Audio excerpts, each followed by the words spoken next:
What's up, everybody? This is Chris Surratt bringing you another edition of the Car Concierge Show, the show that helps with the buying, selling, maintaining, and repairing of all your vehicles. On today's show, we're going to tap into some new job openings over in Texas, where most people are moving to anyway, so this is a perfect opportunity for a lot of folks. Second, we're going to check in on Trump as he goes on his presidential run to become President of the United States, as he talks about tax cuts when it comes to vehicles made in the U.S. And last but not least, we're going to get back into reviews of cars and talking about cars that you probably should check out to purchase in the near future, specifically because they're going to be forcing us to move to EV vehicles. So let's get started. All right, first up, there is it's an interesting situation going on in Texas. There was a situation where a company that was making axles for Toyota went out of business, so there was another company over in Texas that picked up the slack and decided they were going to be the new company to put out axles for Toyota. So we're going to check out that story really quickly. Okay, and of course we go to automotive news for automotive information. This is from October 21st and by Larry P. Veliquette. Toyota Axle Plant Hiring Drive focuses on San Antonio's military veterans. About 400 new assembly jobs will be filled in 2026, Plant President Suzanne Kazunas said. In a hot job market where the local unemployment rate is running below the historically low national average, Toyota Motor Manufacturing Texas is about to hang a sign to hire 400 new employees for the $541 million axle plant being built on what had been its front yard. There's a little time. The 500,000 square foot axle plant is not expected to start production until the end of 2026, but Susan Kazunas, the truck plant's new president, is already working on a strategy that focuses on two things: job security and veterans. These are high quality, stable jobs. We are committed to that long-term employment stability for our team members, said Kazunas, noting that the plant didn't lay off workers or cut pay during the Great Recession, after the tsunami in Japan in 2011, or during the COVID-19 pandemic. We really believe that we've shown over and over again that commitment to long-term job stability, and we're excited that we're going to be able to add 400 team members into our family with what is ahead of us. Metro San Antonio bills itself as a military city USA, in no small part because Joint Base San Antonio is home of 2 U.S. Army and 2 U.S. Air Force bases. An estimated 11% of the region's population of about 2.6 million are either active duty or retired military, according to U.S. Census data. Kazunas said Toyota intends to do aggressive outreach within that community to fill its open positions. We've got so much potential with our veteran population. There are 160,000 veterans who live here in San Antonio. Some of those might be ready for a second career, and they have many of the skills that we're looking for, she said. Historically, we've not really advertised. Word of mouth and a number of positions that we can fill just from our current team members, friends, and family is how we filled our positions for a very, very long time, Kazunas said. That's a good way to do it. Just based on the number of applicants that we've had this year to date, I don't imagine that there's going to be any concern with filling those positions. But where we need to do some special work is maintenance, and that's industry-wide. I mean, the entire industry is working on how we'll fill this skilled labor pipeline as it relates to maintenance, and also tool and die and stamping. About 3,700 people work directly for Toyota at the plant, while more than 5,500 work for suppliers on a 2,000-acre campus. Kazunas said attrition rates have run about 5% annually since the pandemic, meaning hiring has been ongoing, albeit smaller in scale than hiring to fill an axle plant. Kazunas said the added assembly jobs in the new axle plant can be life-altering and open up new opportunities for residents. She pointed to her own history with Toyota. A native of Kentucky, she joined Toyota in 1998 at its Georgetown Assembly Complex and went to night school with help from the automaker to earn a degree in mechanical engineering. I mean, we have people who work here who maybe came from poverty or multi-generation families, living in the same house, that never imagined that they would be able to not just have a job with a company, but they knew they were going to have work, but a career, she said. All right, good story. All right, great story. great outlook. It's always a great thing if we can talk about new positions being opened up, new plants being opened up, new opportunities being opened up. It's we've talked about the dire stuff for so long, and it's painful. So this is great stuff. I really appreciate what this young lady is saying about how they do things. You know, trying to make sure that the workers that you have, they can word of mouth advertising is always the best. You kind of try to, if you can avoid it, do the marketing thing, and you're getting more people around you that are local, so they won't have any problems commuting and all that type of thing. So it's a wonderful thing, great opportunity for a lot of veterans. I would say that veterans from other places that are losing their jobs because their factory closed, I would say you probably should head over to Texas. But most people that I know heading over to Texas anyway, specifically out of California. Everybody that I've met or sold a home to or sold a house for in California is moving to Texas. So Texas is a hot spot. So if you are a military veteran or active duty and you're planning to move out of California to Texas, or you planning to move anywhere out of here to Texas, and you think you need a good job in 2026, it looks like there's going to be some opportunities for you. And this is a great thing. I mean, I talk about it so much about how all the jobs that we talk about have been lost, all the layoffs, all the factory closings. So to see a factory being opened up in the United States is a fantastic thing. I can't say anything bad about that. It is Toyota, but Toyota has been a staple in the U.S. Auto market for forever. I just bought a couple Toyotas, so I can't say nothing about that. And it's great opportunity. If you plan to move to Texas, I would do that. But hey, if you need a job, you have to do the military, they're gonna be gunning for you guys. So take a chance at it. It might be the thing for you. All right, let's keep going. So next up, we're gonna talk about Trump again, and this is something he said in a speech that we already reviewed. But there was a story that came up about it on automotive news. You know how I love to read automotive news. So we're gonna read the story, and then we're gonna, matter of fact, we'll watch the speech first. This part of the speech first, and then we'll read the story. But this is what you've been waiting for, because today I am also announcing that as part of our tax cuts, we will make interest on car loans fully deductible.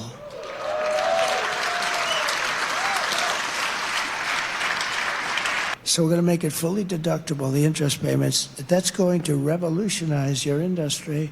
This will stimulate massive domestic auto production and make car ownership dramatically more affordable for millions and millions of working American families. This is a phenomenal thing. But this is what you've been waiting for, because today I am also announcing that as part of our tax cuts, we will make interest on car loans fully deductible.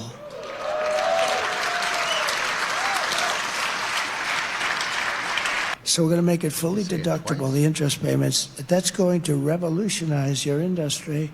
This will stimulate massive domestic auto production and make car ownership dramatically more affordable for millions and millions of working American families. This is a phenomenal thing. Okay, so let's pull up the story that was written in Automotive News to see what they got to say about it. All right. Trump says he'll make interest on car loans tax deductible for vehicles made in the U.S. Trump has pledged to provide tax breaks for purchasing U.S. cars as he rallies voters in key states. Is from October 23rd and is from Bloomberg. Donald Trump touted his pledge to provide tax breaks for purchasing cars, highlighting that the benefit would only apply to vehicles made in the U.S. as he rallied voters in crucial swing states with just 2 weeks until the presidential election. I do not want it to benefit other countries. I want it to benefit us, Trump said October 22nd at a rally in Greensboro, North Carolina. Deductibility of interest is great, but only if the car is manufactured in the United States. Trump has increased his focus on the U.S. automakers in recent weeks as he has sought to assuage voter concerns about domestic manufacturing jobs, repeatedly pledging to restore industries that have closed factories as supply chains have shifted overseas. Trump said his plan to allow car buyers to write off loan interest on their federal taxes would be a boon to U.S. car sales. Why the hell would we give them taxes if they manufacture the car in China, Japan, or lots of other places that stole our business over the years, Trump said. I think that is going to be great for Detroit, he added, referring to the U.S. auto manufacturing hub located in Battleground, Michigan.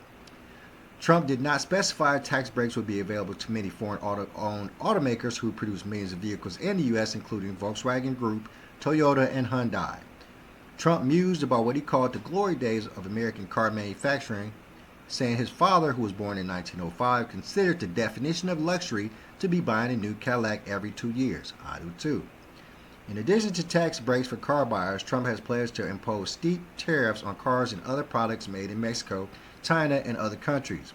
Economists have warned that could cause household prices to spike and serve as a drag on economic growth. It won't if you buy American. Trump's focus on manufacturing jobs comes as he and Democratic rival Vice President Kamala Harris are in a tight race in the 7 battleground states, with the former president ahead by 1.1 percentage point in Real Clear Politics average of polls. The UAW endorsed Harris for president, but Trump has made inroads with rank-and-file union members, a potentially decisive voting bloc in the blue wall states of Michigan, Wisconsin, and Pennsylvania. Swing states. Trump has spent the better part of the past 2 days in North Carolina, and both campaigns have been targeting voters in the state, with early voting already underway. The State Board of Elections said that more than 1 million voters had already cast ballots as of October 20th at 4 p.m. Trump carried the state in both his past 2 presidential runs, but only narrowly against President Joe Biden in 2020, spurring Democratic hopes of taking the state. North Carolina is still recovering from Hurricane Helene, which hit the U.S. southeast, subsuming the state with historic levels of flooding in late September and early October, and devastating communities in its path. Nearly 1.3 million registered voters live in North Carolina counties in the designated Helene disaster area, and the state has implemented emergency measures for those displaced by the storm to make it easier to vote, including allowing voters to have absentee ballots sent to them in temporary housing and to cast their ballots at any voting site around the state. All right. Cool. All right, so what are we talking about? Trump is deciding that he is going to lay out a couple of great things and offer a couple of great things. And of course, it's a ploy to gain voters, of course. There's no guarantee that he can make this happen, but it is a phenomenal idea. Definitely a phenomenal idea because, it not only helps with the increasing price of vehicles, it also helps with the simple fact that the U.S. automaker has been being destroyed by overseas automakers. And the thing is that we really have to get back to the old saying of buy American, because that is the problem. And they're always talking about, this is going to cause all these things to go up in price. And then I say to that, well, it won't cause the things that are made in America go up in price. So buy those things. I mean, we have given our dollar overseas for far too long, and we have to begin to bring it back. We have to begin to buy American, buy here, buy our cars here, buy our lumber here, buy our steel here. We have to make the concessions to start buying from ourselves to help provide for ourselves.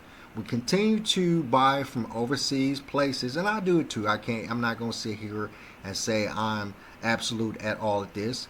And if tariffs start affecting my businesses and I shouldn't be purchasing overseas, I will stop. But the fact is that we have to go that route if we want to survive in this market, specifically in the automotive world, with our cars, with our parts for our cars. Everything, when it comes down to the automotive industry, needs to come from America or be created in America for America to profit from it. We have to be able to profit from it. We have to be able to gain from it, as it be factories like Toyota's factory in Texas, stuff like that. That's what we need. We need the opportunity that if we're going to be a consumer of your product, that you at the very least make it available to us that we can profit from the manufacturing of your product. We need that. We're losing way too many opportunities here. And the reason we're losing all these opportunities is because we have the ability to get these products cheaper overseas. That's the main thing. We have to get back to that old saying, buy American. We have to. If we do not get back to that, then we're going to become a country that is really run by China, run by overseas countries, because we're at their mercy if we're buying their products and they control the comings and goings of their products. We can put tariffs on them all day long. And if we continue, and it's true that if we put a tariff on the product, they could, the overseas supplier could put that tariff on the cost of the product and still ship it over. And if you buy it, you're a dummy. Specifically if the tariff makes it more expensive than the products that you would buy here in America. You know what I'm saying? All right, let's keep going, y'all. So, last but not least, we're going to get back into reviewing of vehicles, okay? We have to make sure, and one of our goals on this show is to make sure that you understand the kind of vehicles that are out there available to you, and specifically to show you cars that you might think about purchasing in the future, specifically because they're going to have you purchasing EV vehicles and all these other vehicles like that to try to get away from combustion engine vehicles, which is, it's not going to happen really, because too many people have combustion engine vehicles. Too many people love combustion engine vehicles. So I don't foresee them going away anytime soon. But we still have to let you guys and keep you guys informed of the kind of vehicles, specifically kind of EV vehicles out there that you can buy. So if you decide that you're going to get away from your combustion vehicle, these are your options. So today we're going to review a young gentleman's video as he describes his love and hate for his Ford Mustang Mach-E, a vehicle that I was thinking about purchasing myself. I looked at one, really. I was honestly gonna buy it off the cuff. It was a Mustang, it was an EV. I wanted to get an EV at the time, so I thought that was gonna be the best way to go. I didn't really want to get a Tesla at the time, so I was really had my heart set on getting a Mustang Mach-E. Then I went in there and test drove one. I changed my mind. But let's check out what this young gentleman is talking about when it comes to his Mustang Mach-E and what he loves and hates about it. Family, in this video we're going to be talking about 5 things I love and hate about our 2021 Mustang Mach-E Premium.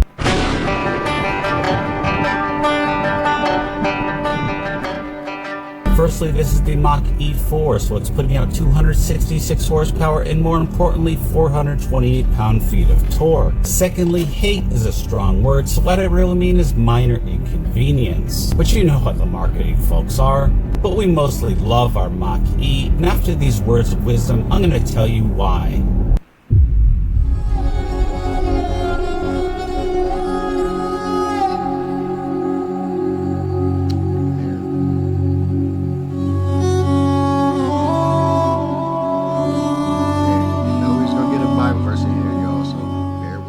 Alright, 5 things I love about the Mach-E. Instant, effortless, and quiet power.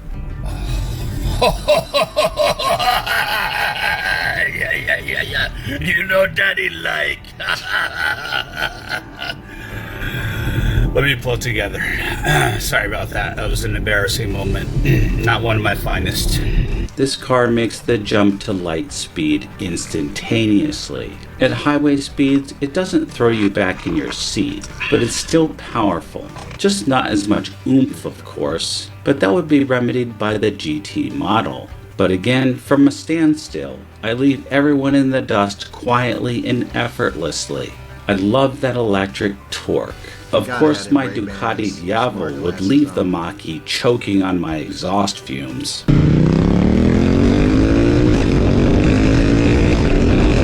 Check out my channel if you want to see videos of my Diablo. 2. I love this beautiful and huge detailed touchscreen and instrument panel. It's like the future every time I get into the car. From the cool startup animations to the smallest details, like when you go to change your settings and you push this car button here and it drives out. And then when I'm done, it drives back in. Everything, including the car's manual with video tutorials built right in, are here at my fingertips. Check out my Mach-E in the dark video if you haven't already done so, as I showcase some of this cool technology. There's a link to that at the end of this video. 3. On a related note, the technology. This car is loaded with life-improving technology like cruise control, electric windows, air conditioning. Oh wait, I'm in the wrong decade. The car comes with self-driving on over 100,000 miles of US roads when the update finally comes out. Let's go, Brandon. Oops, I mean let's go, Ford. Silly. Now, this dude's funny. Yeah, they didn't have that when I went to go check out the one that I was going to purchase. And that was one of the stopping points, but wasn't the main stopping point. Lane departure correction, Wi-Fi, automatic emergency braking front and rear, radar all around the car, bird's eye view backup cameras, front parking cameras. Here's the car self-parking for me. It's backing into a tight parking space between two cars. It's careful not to hit the cars driving around me. I gotta tell you, it's pretty scary the first time you do this to put your trust in the hands of a car. It also does parallel parking and even drives out of the parking spaces for you. The list of technology goes on. It's the most high-tech vehicle I've ever owned. Just a hair above my 2022 Ducati Multistrada V4S, which is epic by the way. Link to that video below. 4. The design of the car. There's not one thing I do not like about the interior and exterior of the Mach-E. It's beautiful, it's sporty, it's futuristic, but not too futuristic. Just kidding, I love that Tesla truck. I do love me some futuristic looking vehicles. Even the starting animations, everything is just streamlined and beautiful, including the pony laser lights, aka puddle lamps, that you're treated to at nighttime. I love this polish that Ford is so good at implementing like this. Great job, Ford. 5. Okay, fans are divided on this one, but I actually like that it borrows the Mustang name. The Mustang brand sets it apart from the average Ford car. Do I feel like I'm really in a Mustang? No. Having owned a 2018 Mustang GT and a 2018 GT350, I can tell you that this is not a Mustang. But the name, looks, and badging makes the car look and feel more special. It just shows that while we still have our beloved V8s, Ford is also embracing the high tech with their Mustang moniker. I like the pony badging, the headlights, the taillights, the All V8s are going away pretty soon. I'm sorry to tell y'all.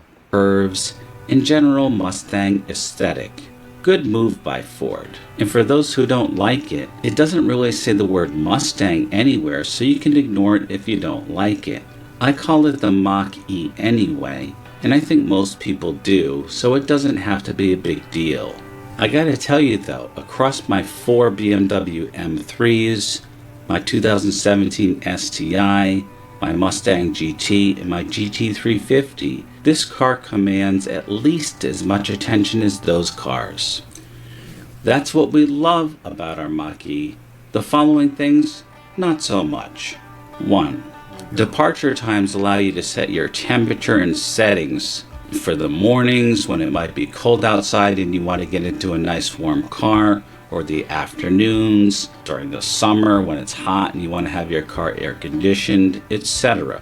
You can also have off-peak charging, so you can save your money by charging overnight or on the weekends instead of charging all day when electricity is the most expensive. However, my gripe is you can't have off-peak charging and departure times at the same time for daytime scenarios. This is not cool because our electricity rates have just almost doubled here, and I prefer to charge overnight when we have off-peak rates. But my car in the afternoon won't warm up unless I charge it during the day. The car has to be plugged in for departure times, so that defeats the purpose of the off-peak charging feature, at least in the afternoons. 2. Related to my first point, I can't use off-peak charging when it's cold outside anyway, because the car asks to be plugged in all day when it's cold. But I get it. Batteries don't like the cold. There's not much we can do about that with current battery technology. 3.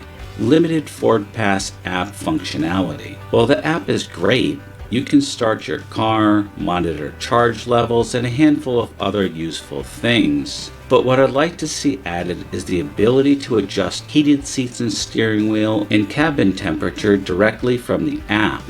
It's not a huge gripe because you can set up everything before you turn the car off, and the car will remotely start with your heated seats and steering wheel on. But it would just be nice to have if you could do it on the app for those 6-degree days when you forgot to set up your car in advance. 4. Navigation. Across all of my cars, I am always disappointed with navigation. Google Maps is far superior, and I always end up using my phone. The Mach-E has the best navigation I've seen in a car so far, where I can actually say things like navigate home or navigate to Pepe's Pizza, but the voice functionality and routes are not near Google Maps level, so I often just use my phone.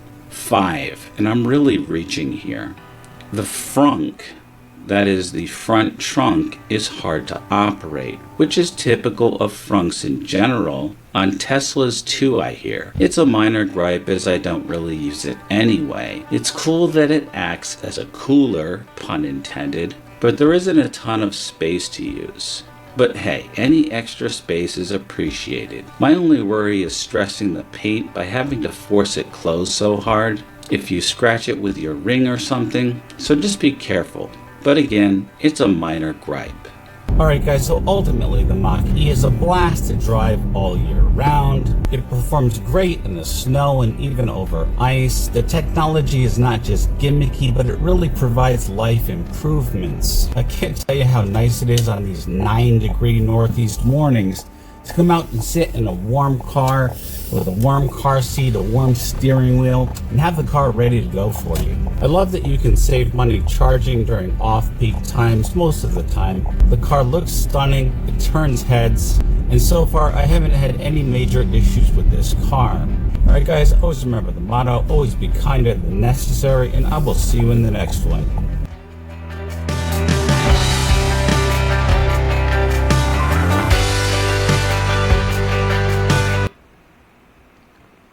Alright, good stuff, good stuff. He taught us a lot. And that Ford Mach-E it's a really nice vehicle. It has all the latest technology. If you really, there's gonna, and it, you know, if it really has been on the block for a little while. So if you're in the market for a used one, there's definitely some used ones available for you at decent pricing, because you know, of course, EVs, a lot of cars have lost value and the prices are pretty decent nowadays. So you could get a used one at a really good price. Might be perfect for you. He told us some great things about these vehicles, and mind you, this is so shallow, but I didn't get one because I cannot stand that rotary dial shifter. I can't stand that. I cannot stand a rotary dial shifter. I am not a big fan of all these new shifting setups, the pull buttons and the push down buttons, and I just hate that stuff. If you can't give me a standard stick on the steering wheel, or even better, a shifter in the middle, I can't do it, bro. It's just, oh my god, I cannot stand those rotaries. It's just, I don't know.